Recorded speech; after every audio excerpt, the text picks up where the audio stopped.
In this video, we'll look through the alerts area. Right now, we are on the main page. This is the landing page after you log in. And to find the alerts, you will go and navigate to the bottom main menu and click onto the bell icon. This will bring up all of the alerts that have happened for this device, and you can scroll through them and see the entire list.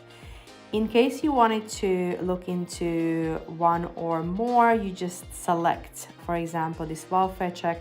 I wanted to find out when that happened. And then going back into the alerts section, we can also go and look at some of the other ones, like for example, the geofence breach, and see where that actually happened. If we wanted to look at the breaches themselves, by expanding that list, we would be able to get that as well.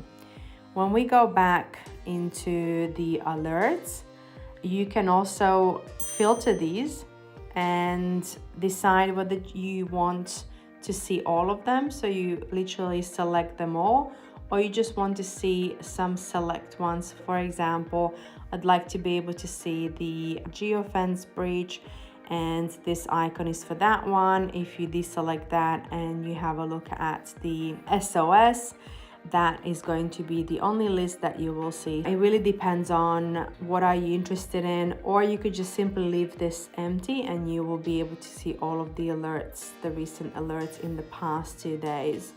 Now, this concludes the alerts section.